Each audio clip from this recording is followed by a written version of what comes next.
కాకినాడ జిల్లా పిఠాపురం మున్సిపల్ పారిశుద్ధ్య కార్మికుడు నక్క మణికంఠ విధుల్లోకి తీసుకోవడం లేదని పారిశుద్ధ్య యూనియన్ నాయకులు కమిషనర్ ఎన్పీవీ రాజేశ్వరరావును అడగడం జరిగింది. రాజేశ్వరరావు ఈ సందర్భంగా మీడియాతో మాట్లాడుతూ కొన్ని రోజుల క్రితం డంపింగ్ యార్డ్ వద్ద ఒక వ్యక్తి చనిపోవడం జరిగిందని, దాని నిమిత్తం పోలీసు వారు కేసు నమోదు చేసి దర్యాప్తు చేస్తున్నారన్నారు.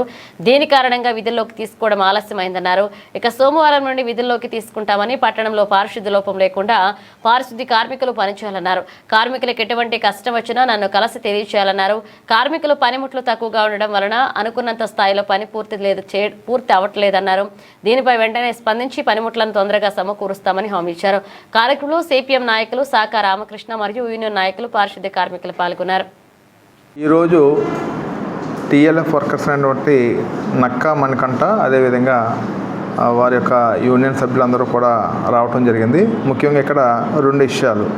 ఒకటి ఏంటంటే, నక్కా మణికంఠ ఈ నెల 6వ తేదీన డంపింగ్ యార్డ్లో వెళ్ళేటప్పుడు అక్కడ అనుకోకుండా ఒక వ్యక్తి చనిపోయారు. కారణం ఏంటంటే, అతను ఆ రోజు అక్కడ డ్రైవింగ్ సీట్లో లేడు, డ్రైవింగ్ చేయట్లేదు. ఆ ట్రక్ అనేది అక్కడ ఇరిగిపోయిన ట్రక్ని బయట తీయడానికి సహాయం అడిగారు. ఆ సహాయం అడిగేటప్పుడు ఒక వ్యక్తి, సహాయం చేయడానికి వచ్చిన వ్యక్తి చనిపోయారు. దానిపైన అతని మీద కేసు పెట్టారు. దాన్ని కూడా ఎస్ఐ గారితో మాట్లాడితే అది వాస్తవంగా అక్కడ ఏ రోజు ఏమైతే జరిగిందో దాన్నే ఎస్ఐ గారు స్టేట్మెంట్ రికార్డ్ చేశారు.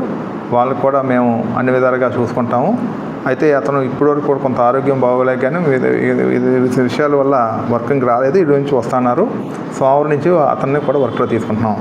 అదేవిధంగా టీఎల్ఎఫ్ వర్కర్స్ కొంతమంది రెగ్యులర్గా రావట్లేదు. గౌరవ ఉప ముఖ్యమంత్రి గారు మన మున్సిపాలిటీకి 40 మంది వర్కర్స్ని అడిషనల్గా మంజూరు చేయించారు. సో ఉద్దేశం ఏంటంటే, పిఠాపురం మున్సిపాలిటీలో పారిశుధ్యం బాగా జరగాలి, శానిటేషన్ బాగా జరగాలి, ప్రజలకు ఇబ్బంది ఉండకూడదనే ఉద్దేశంతో ప్రత్యేకంగా చేయడం జరిగింది. సో 40 మంది చేత మనం పని చేయించుకుంటున్నాం. అయితే అందులో కొంతమంది ఫ్రీక్వెంట్గా సెలవులు పెడుతున్నారు. దానివల్ల పారిశుధ్యానికి ఇబ్బంది పడుతుంది. ఆ విధంగా ఒక 5గురిని గుర్తించి వాళ్ళందరినీ కూడా శానిటేషన్ సర్టిఫికేట్ పని కాపారు. సో వాళ్ళందరూ వచ్చి మేము బాగా చేస్తాం సార్, మమ్మల్ని మళ్ళీ పనిలోకి తీసుకోండి అని చెప్పేసి అడిగారు.